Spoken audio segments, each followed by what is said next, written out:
আপনারা কি জানেন এখন বিকাশ থেকে যে কোনো ব্যাংকের অ্যাকাউন্ট টাকা ট্রান্সফার করা যায়, তাও আবার হাজারে মাত্র 8 থেকে 50 পয়সা চার্জের মাধ্যমে।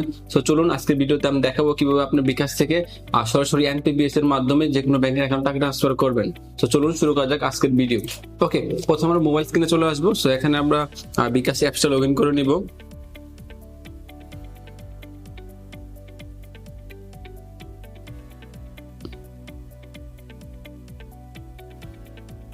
ওকে, বিকাশ অ্যাপসে লগ ইন করার পর এখানে প্রথমে আমরা ইন্টারফেস দেখতে পাচ্ছি। সো আমরা একটু নিচে চলে যাব। সো নিচে যাওয়ার পর দেখতে পাচ্ছেন যে এখানে মোর সার্ভিস। সো এখানে আপনার স্লাইডে দেখতে পাবেন যে এনপিবিএস। সো আমরা এনপিবিএস এ ক্লিক করব। এনপিবিএস এ ক্লিক করবো, দেখতে পাচ্ছেন এখানে 23টা ব্যাংকের অ্যাকাউন্ট অ্যাড করা যাবে, 3টা এমএফএস অ্যাকাউন্ট অ্যাড করা যাবে। সো আমি প্রথম ব্যাংক অ্যাকাউন্ট অ্যাড করে দেখাবো। সো আমি এখন ব্যাংক অ্যাকাউন্ট অ্যাড করবো যেহেতু, সো আমি ব্যাংক অ্যাকাউন্টে ক্লিক করব। এখানে দেখতে পাচ্ছেন যে অ্যাড ব্যাংক অ্যাকাউন্ট নিচে। সো এখানে অ্যাড ব্যাংক অ্যাকাউন্টে ক্লিক করবো।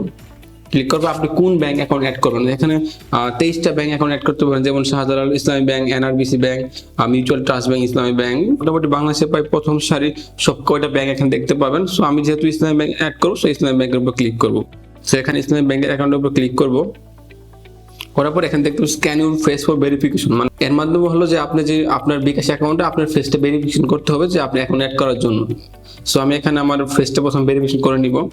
ওকে, এখানে open your mouth with smile, so এটা বলতেছে। সো আমি এটা করে নিই প্রথমে। ওকে, দেন এখানে বলা আছে look our left shoulder. So আমার বাম দিকে তাকাতে হবে। সো ওকে, আমি আমার বাম দিকে তাকিয়ে নিব। ওকে, দেন এখন বলা আছে stay still and look at the camera.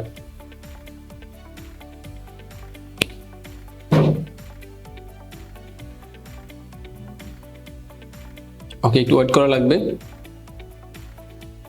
ওকে, আমার এখানে লেখা আছে your face verification successfully. So আমার ফেসটা ভেরিফিকেশন হয়ে গেছে অলরেডি। সো আমি প্রসেসে ক্লিক করবো, নিচে ক্লিক করবো। এখানে আমার ব্যাংক অ্যাকাউন্টের ডিটেলস অ্যাড করতে হবে। সো আমার ওকে, এখানে আসার পর দেখতে পাচ্ছেন যে bank account and account title. So এখানে ব্যাংক অ্যাকাউন্ট নাম্বার দিব আর তারপর দিতে হবে যে অ্যাকাউন্ট টাইটেল। সো আমি আমার ব্যাংক অ্যাকাউন্ট নাম্বারটা এখানে দিয়ে দিব, তারপর আমার অ্যাকাউন্টের নামটা দিয়ে দিব। ওকে, ভেরিফিকেশন হয়ে যাওয়ার পর এখানে আমি আমার অ্যাকাউন্ট নাম্বার এন্ড আমার নামটা দিলাম। দেন আমি প্রসেসে ক্লিক করব। ক্লিক করে এখানে আমি বিকাশের পিনটা দিয়ে দিব। দেন ট্যাপ এন্ড হোল্ড করে ধরে রাখবো।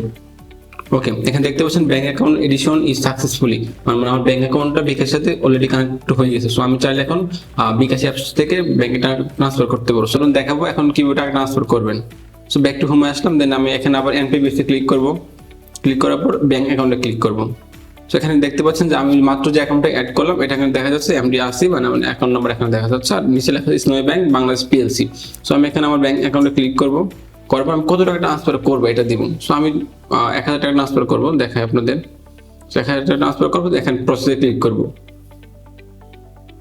দেখতে পাচ্ছেন যে এখানে 1000 টাকা ট্রান্সফার করার চার্জ হলো 8 টাকা 50 পয়সা। সো টোটাল চার্জ লাগতেছে 1008 টাকা 50 পয়সা। সো আমি এখন পিন দিয়ে ট্যাপ এন্ড হোল্ড করলে অলরেডি আমার টাকা আমার ব্যাংকে ইনস্ট্যান্ট চলে যাবে। তো এই ছিল আজকের ভিডিও। আর আপনারা দেখলেন তো কেমনি বিকাশ থেকে সরাসরি ব্যাংকে টাকা ট্রান্সফার করবেন। আর এটা সাশ্রয়ী মাধ্যম, কারণ আপনার নর্মালি আপনি বিকাশ থেকে যদি এজেন্টে কোনো প্রিয় এজেন্ট ছাড়া যদি ক্যাশ আউট করতে চান তো আপনার 18 টাকা 50 পয়সার মতো লাগবে। আর যদি আপনি কোনো এজেন্ট দুইটা এজেন্ট প্রিয় নাম্বার করা যায়, যদি প্রিয় নাম্বার করেন দেন আপনার চার্জ লাগবে 14 টাকা 50 পয়সা। সো আপনি যদি আপনার কোনো একটা ব্যাংক অ্যাকাউন্ট থাকে, সো ব্যাংকে টাকা ট্রান্সফার করলেন, দেন আপনি ব্যাংক থেকে উঠে নিলেন। সো আপনার কোনো চার্জ লাগতেছে না এখানে। জাস্ট আপনার বিকাশ থেকে ব্যাংকে ট্রান্সফার করতে 8 টাকা 50 পয়সা চার্জ আপনার দেওয়া লাগবে। আশা করি আপনার ভিডিওটা খুব ভালোভাবে বুঝতে পারছেন। আর আপনাদের গুরুত্বপূর্ণ মতামত অবশ্যই আমার কমেন্ট বক্সে জানাবেন, আর লাইক দিবেন, আর সাবস্ক্রাইব করতে অবশ্যই ভুলবেন না। ধন্যবাদ।